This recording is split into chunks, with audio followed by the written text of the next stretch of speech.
नमस्कार. वीर महाराष्ट्र न्यूज चॅनलमध्ये आपणा सर्वांचे स्वागत. मी दीपाली.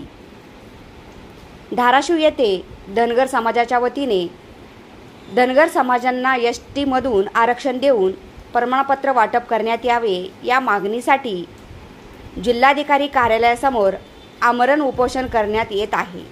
यावेळी धाराशिव जिल्ह्यातील मराठा समाजाच्या वतीने आंदोलनकर्त्याला भेट देण्यात आली व त्यांना मराठा समाजाच्या वतीने पाठिंबा देण्यात आला.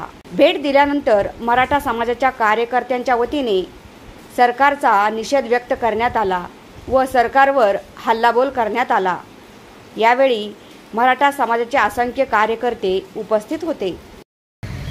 या अशा माजलेल्या हरामखोर पैदाशींना जसं आपण वकील साहेबांनी सांगितलं शेतातली डुकरं उसातली बाहेर काढतो त्या पद्धतीनं विधिमंडळातून बाहेर काढून आपल्याच समाज बांधव जे या आरक्षणाच्या लढ्याला पूर्ण पाठिंबा असेल आणि समर्थन असतील असे पूर्ण ज्यांचा डीएनए मराठ्यांचा आहे आणि ज्यांचा डीएनए धनगरांचा आहे असे दोन डीएनए ज्यांचे शुद्ध असतील तेच समाज बांधव या ठिकाणी विधिमंडळात पाठवावे लागतील जेणेकरून या आरक्षणाचा तिढा सुटल आणि ती वेळ आता नक्कीच आलेली आहे. या ठिकाणी या सरकारनं आणि या सरकारला विरोध करणाऱ्या विरोधी पक्षानं सुद्धा स्पष्ट लक्षात घेतलं पाहिजे की येणाऱ्या काळामध्ये तुमचा मार्ग हा सुकर नसून खडतर आहे. ज्या पद्धतीने मराठा समाजानं तुम्हाला लोकसभेत धडा शिकवला त्याच पद्धतीने येणाऱ्या काळामध्ये या दोघांना धडा शिकवायचा असेल तर विधिमंडळात आपले स्वतःचे ज्यांना या आरक्षणाची जाण आहे असे समाज बांधव दोघांनी एकत्र येऊन या ठिकाणी विधिमंडळात पाठवून हाच आरक्षणाचा मार्ग आपल्याला सोडवण्याशिवाय आता आपल्या समोर कुठलाही मार्ग राहिलेला नाही.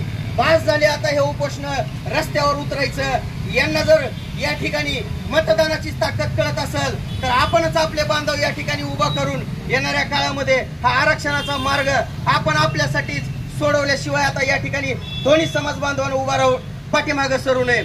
सगळ्यात महत्वाची गोष्ट आहे ज्या ज्या वेळेस या आरक्षणाची आपल्याला गरज पडेल लढाईची त्या वेळेस माझा मराठा समाज आपल्या नक्कीच या ठिकाणी सोप केला नसेल तर एक पाऊल या लढाईमध्ये आपल्यापेक्षा एक पाऊल नक्कीच पुढे असेल अशी मी ग्वाही देतो आणि या ठिकाणी आपली सर्वांची रजा घेतो. जय हिंद.